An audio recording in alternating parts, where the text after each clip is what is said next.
दोस्तों, success with निमित में आपका स्वागत है। इस वीडियो में आप सुनेंगे महान मोटिवेशनल स्पीकर बॉब प्रॉक्टर के शब्दों को, जो आपको बताएंगे लॉ ऑफ अट्रैक्शन और लॉ ऑफ वाइब्रेशन की असली ताकत के बारे में। ये बातें आपकी सोच बदल सकती हैं और आपकी जिंदगी भी। So let's begin.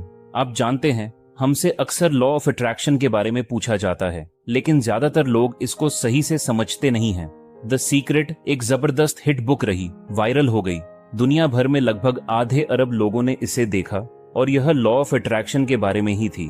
हर कोई सोचता है कि उन्होंने द सीक्रेट देखकर लॉ ऑफ अट्रैक्शन को समझ लिया है, लेकिन सच्चाई ये है कि द सीक्रेट आपको बस ये अवेयरनेस देती है कि ऐसा कोई लॉ होता है, बट असली समझ उससे नहीं आती। हमें समझना चाहिए कि लॉ ऑफ अट्रैक्शन एक सेकेंडरी लॉ है, यानी कि इसके पीछे एक प्राइमरी लॉ है जिसे कहते हैं law of vibration. Law of vibration कहता है कि इस पूरे यूनिवर्स में हर चीज मूव करती है, कुछ भी रुकता नहीं है, सब कुछ वाइब्रेट कर रहा है। एक बॉडी जो कॉफिन में रखी है वो भी मूव कर रही है। आप सोचेंगे ये क्या बोल रहा है, लेकिन सोचिए, अगर वो बॉडी मूव नहीं कर रही होती तो वो धीरे धीरे डस्ट में कैसे बदलती। हम एक ऐसी दुनिया में जी रहे हैं जहाँ सब कुछ मोशन में है। हम लिटरली ओशन ऑफ मोशन में रहते हैं। अगर आप माइक्रोस्कोप से किसी सॉलिड दीवार को देखें तो वो भी मूव कर रही होगी। ऐसा सिर्फ हमारी आंखों का धोखा होता है कि वो सॉलिड लगती है। असल में वहाँ एनर्जी के पार्टिकल्स होते हैं जो लगातार वाइब्रेट कर रहे होते हैं। यही है लॉ ऑफ वाइब्रेशन। हमारा शरीर भी एक मॉलिक्यूलर स्ट्रक्चर है जो हाई वाइब्रेशन पर चलता है। हमारा दिमाग एक इलेक्ट्रॉनिक स्विचिंग स्टेशन की तरह काम करता है। जब हम दिमाग में कोई थॉट एक्टिवेट करते हैं तो वो शरीर के अलग अलग पार्ट्स में वाइब्रेशन बदल देता है। जैसे मैं अपना हाथ हिला रहा हूँ तो पहले मेरे दिमाग को सिग्नल देना पड़ता है, तब बॉडी उस वाइब्रेशन में जाती है और मूवमेंट होता है।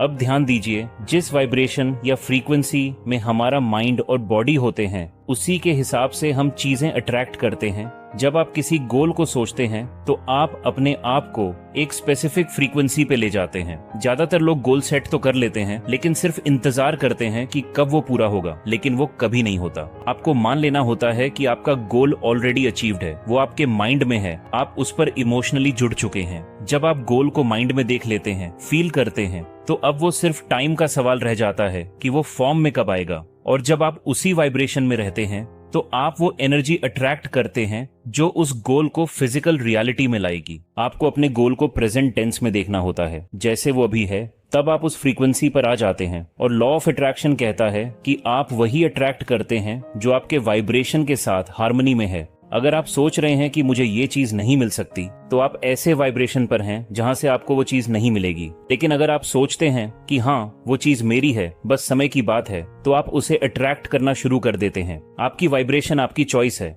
आपको उस फ्रीक्वेंसी पर जाना है जहां आपकी डिजायर्ड चीज पहले से ही एग्जिस्ट करती है। मान लीजिए मैं बहुत सारा पैसा अट्रैक्ट करना चाहता हूं, तो मुझे खुद को ऑलरेडी रिच मानना होगा। मुझे मेंटली एक्सेप्ट करना होगा कि मेरे पास पैसा है, भले ही बैंक अकाउंट कुछ और कहे। मैं अपने सोच से अपनी फ्रीक्वेंसी तय करता हूं। समस्या तब होती है जब लोग अपने करंट रिजल्ट्स को देखकर अपने वाइब्रेशन को बदल देते हैं। इसीलिए उन्हें बार बार वही पोर रिजल्ट्स मिलते हैं। आपको खुद के अंदर ये इमेज रखनी है कि आपका गोल अचीव हो चुका है और किसी की बातों में नहीं आना है, क्योंकि लोग आपके माइंड में नहीं देख सकते, वो तो सिर्फ आपके बाहर के रिजल्ट्स देखते हैं। ध्यान दीजिए, कुछ भी डिस्ट्रॉय नहीं होता, कुछ भी नया क्रिएट नहीं होता, सब कुछ पहले से ही यहाँ है, बस अलग अलग फ्रीक्वेंसी या स्टेट में होता है। जब आप अपने गोल की फ्रीक्वेंसी पर आ जाते हैं तो आप उसे अपने जीवन में अट्रैक्ट करते हैं। ये लॉ है, और जितनी पक्की ये बात है कि आज रात अंधेरा जरूर होगा, उतनी ही पक्की बात है कि ये लॉ काम करेगा। क्या आप सिर्फ मेरी बात सुनकर इसको पूरी तरह समझ जाएंगे? शायद नहीं, लेकिन कम से कम अब आपको एक अवेयरनेस मिल गई है। सोचिए, मेरा शरीर एक एनर्जी का मास है, मेरा माइंड मेरे ब्रेन को एक्टिवेट करता है, और ब्रेन एक इलेक्ट्रॉनिक स्विचिंग स्टेशन है।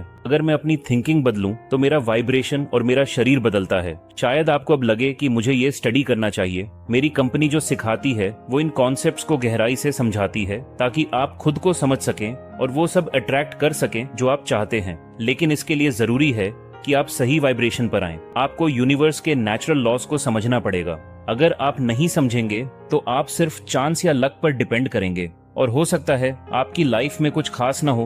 अब आप सोच रहे होंगे, क्या इसे समझा जा सकता है? सुनिए, मैंने कभी ठीक से स्कूल नहीं किया, 2 महीने हाई स्कूल किया था। मेरी जॉब हिस्ट्री भी बहुत खराब थी, लेकिन अचानक एक दिन सब कुछ बदल गया। एक इंसान ने मुझ में इंटरेस्ट लिया, मुझे सिखाना शुरू किया, और मैंने सीरियसली सीखना शुरू किया। उसने कहा, अगर तुम वो सब करोगे जो मैं कहूंगा तो तुम कुछ भी हासिल कर सकते हो। और मैंने वही किया। मैं आज किसी को 1-on-1 कोच नहीं करता, और अगर करता भी हूँ तो वो लोग तभी एलिजिबल होते हैं जब वो पूरी तरह मेरी बातों को फॉलो करें, वरना मैं उनकी हेल्प नहीं करता। सच ये है, आपको ऐसे इंसान के पास जाना चाहिए जो आपसे बेहतर जानता हो और जो ऑलरेडी रिजल्ट्स प्रोड्यूस कर रहा हो, और फिर उसे पूरी तरह से फॉलो करें। ये यूनिवर्स बहुत ऑर्डरली है। हम इंसान गॉड की सबसे बड़ी क्रिएशन है। हमारे जैसा कोई नहीं। हम सब कुछ कर सकते हैं, लेकिन उसके लिए हमें अपनी कॉन्शियस अवेयरनेस को बढ़ाना होगा, इन लॉज को समझना होगा और इनके साथ हार्मनी में जीना होगा। तभी हम वो सब कुछ अट्रैक्ट करेंगे जो हम सच में चाहते हैं। ये एक बहुत सुंदर चीज है और मैं गॉड का धन्यवाद करता हूँ कि मुझे ये समझ आई। जैसा कि सोलोमन ने कहा था, in all your getting gate understanding. Law of vibration को समझिए। जब आप इसे समझ लेते हैं तो बाकी सब कुछ अपने आप सही जगह पर आ जाता है। Bob Procter, thank you. तो धन्यवाद दोस्तों इस वीडियो को एंड तक देखने के लिए। मेरा नाम है निमित। चैनल को सब्सक्राइब जरूर करें ताकि आपको ऐसे और भी इंफॉर्मेटिव वीडियो मिलते रहें। I will see you in the next video. Bye bye.